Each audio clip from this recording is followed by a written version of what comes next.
parece como interesante recordar lo que es la Biblia, porque vamos a hablar de un texto bíblico, un texto hermoso, y una de las primeras cosas que siempre nos gusta recordarle a la gente es que la Biblia, ¿sí?, es un texto, un documento, una instrucción, vamos a hablar mucho de esa palabra, que está destinada al alma.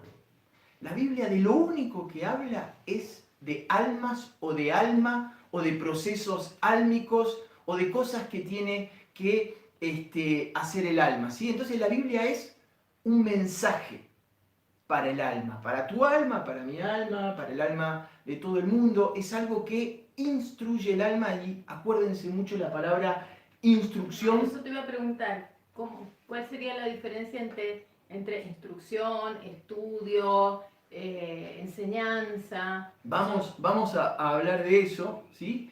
Y de esa palabra que es instrucción y que es tan importante. Recordemos que la Biblia en su palabra original, que es la palabra hebrea, se dice Torá. Acuérdense también de esa. Y así es, digamos, el nombre, ¿sí? Torá, Biblia, es el nombre que le han puesto las sabidurías ancestrales a unos textos que sirven para que el alma pueda ser ayudada, para que el alma pueda comenzar a recordar. Entonces, desde ese punto de vista, uno puede decir que la Biblia es uno de los libros, uno de los textos de espiritualidad más antiguos del mundo. Cuando uno agarra un texto bíblico, o aunque sea, porque recordemos que hay textos que están reconocidos por la Iglesia Católica y otros que no, pero todos esos textos son textos que hablan del despertar espiritual. Son como libros, ¿qué podríamos decir de espiritualidad hoy en día? Paulo Coelho, Hoyo. Pero estamos hablando de algo, ¿sí?, que tiene más de 2.000, 4.000 años, que están mucho más cerca que estos libros del origen de la humanidad, porque finalmente se trata del origen. Y esto también es importante aclararlo, ¿sí? Es un libro que nos habla de espiritualidad y es uno de los más antiguos de esta civilización.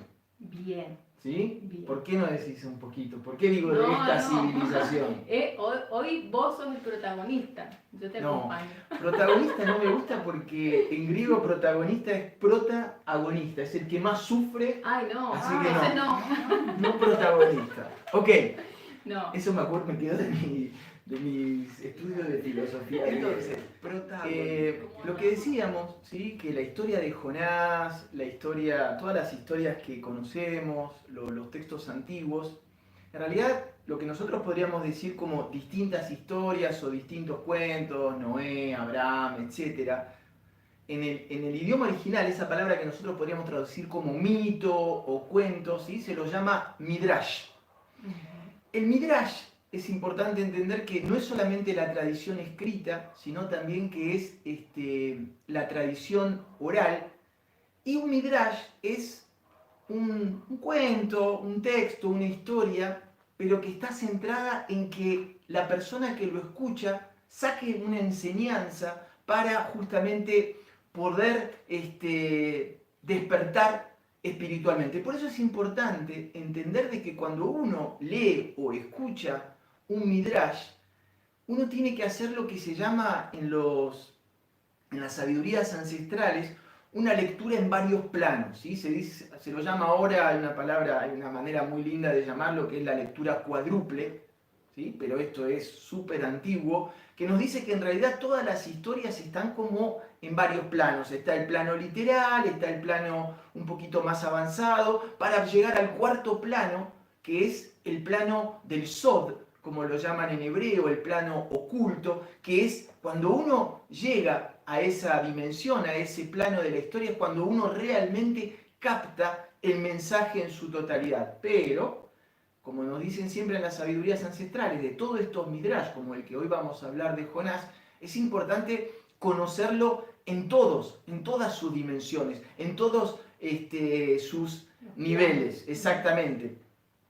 Interesante también saber de que Jonás, justamente la persona de la cual vamos a contar la historia hoy, es un profeta, ¿sí? Es un profeta que es reconocido por las tres religiones, musulmanes, judíos y cristianos, ¿sí?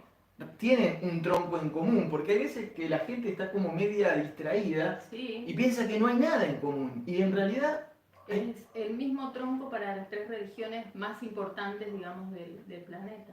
exactamente, y entender que en realidad las tres religiones tienen mucho más en común de lo que tienen en diferencia. Ujú. Cuando uno trata de algo común en las tres religiones, ¿sí? Como por ejemplo la historia, ¿sí? Todos los patriarcas, siempre contamos que las diferencias en las religiones aparecen a partir de la descendencia de Abraham. Todo lo que es de Abraham para arriba, todas Todo igual. exactamente, todo igual. Entonces nosotros siempre decimos que esas historias que son preabrámicas o abrámicas, en donde las tres religiones están de acuerdo y coinciden, son religiones que se llaman, perdón, son enseñanzas que están en lo que se llama el lejad, ¿sí? En la unicidad. Quiere decir que se dice que son de las historias que más secretos cabalísticos o espirituales para el despertar como los más importantes Ujú. que tiene. Bien, otra de las cosas que uno tiene que entender es que en la época en la cual es escrita o el cual trata el relato, la mayoría de las personas no sabía leer.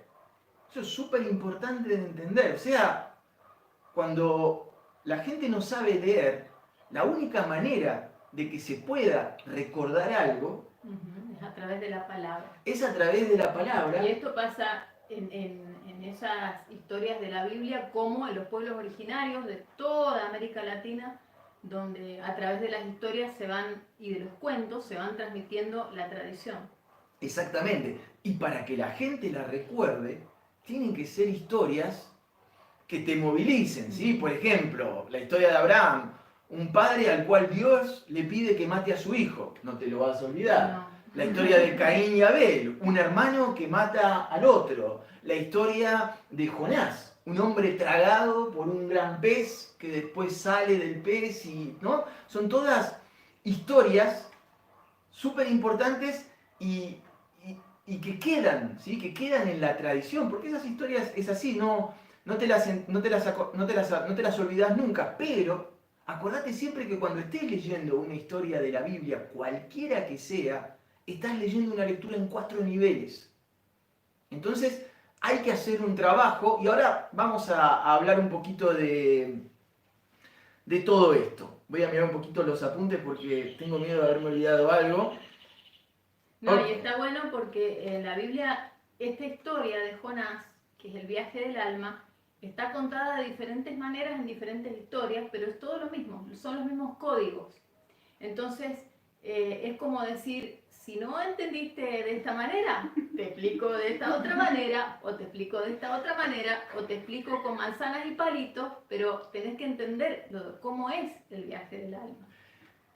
Exactamente, porque lo que decís es cierto, uno se imagina el abuelo contándole a sus nietos la historia de Abraham, pero el mensaje, ¿sí? El mensaje oculto es el mismo, es un mensaje que está dirigido para el alma, ¿sí? No para que Ale o Dami lo entiendan, el mensaje está dirigido para lo que está adentro de la carne. Y cuando uno no se da cuenta de que hay un mensaje cuádruple, así se dice, cuando uno no se da cuenta de eso, uno empieza a no entender las historias, porque uno empieza a encontrar un montón de incoherencia. Nos dicen que Dios es amor, pero Dios se enoja, Dios castiga, tenemos un hermano que mata al otro. Entonces, cuando uno no entiende, ¿sí? Que eso está codificado, entonces cuando uno dice, ¿qué es esto? Pero cuando uno entiende que hay códigos que uno tiene que ir descubriendo, ¿ok? Bien. Habíamos hablado un poquito de... ¿Vos te fijás si hay mensajes? Yo Ok, me fijo si hay bien. mensajes. Vos Aló, hablá, después ok, yo les mando saludos. bien. Lo que es interesante es que lo que decíamos al principio, a lo que nosotros le llamamos Biblia, ¿sí? Conocido como lo que es Para algunos la Biblia representa solamente el Antiguo Testamento, para otros el Antiguo y el Nuevo Testamento, o pacto renovado. Hay algunos que no les gusta que se diga Nuevo Testamento, sino pacto renovado, etc. En el hebreo se le dice Torá. Y la palabra Torá, no sé si habrás prestado alguna vez atención, cómo es traducida la palabra Torá. Generalmente la traducen como ley. Y la gente que se interesa, todos los grandes, digamos, traductores del hebreo, los grandes cabalistas, los grandes, digamos, estudiosos de todo lo que son las sabidurías ancestrales, dicen que la palabra ley es como incompleta, le falta fuerza. Acordate que cuando hablamos de palabras de idiomas ancestrales, me gusta mucho decir idiomas ancestrales antes que idiomas sagrados. De los idiomas ancestrales... Todo es sagrado, todo es sagrado. Acordate que cuando hablamos de una palabra de un idioma ancestral o sagrado, no se puede tener la palabra equivalente en el español, francés, ni siquiera en el latín, porque esas palabras, ¿sí?, las nuestras, las que utilizamos ahora, las que yo estoy utilizando, las que está utilizando Ali, se dice que están fragmentadas energéticamente, como que las fueron recortando cada vez más. Y las palabras de los idiomas ancestrales, ¿sí?, son palabras que tienen mucha más energía. Por eso la palabra Torá, la palabra ley, es como la traducción de ley, es como incompleto. La ley es una parte de lo que es la Torá. En realidad, la palabra que mejor se utiliza para poder describir energéticamente lo que quiere decir Torá es la palabra instrucción. Y fíjate qué diferente que es que te digan esto es la ley a que te digan esto es la instrucción. Fíjate qué energía diferente, porque la ley parecería como algo que te castiga, parecería como algo impuesto, como algo más agresivo, ¿sí? Y la Torá, la instrucción, es algo de alguna manera que no está acá para agredirte, sino que está para hacerte un bien. Y de hecho está para ayudar a tu alma, esa que está ahí adentro y que necesita que le prestes atención, que le des voz, para que se pueda instruir.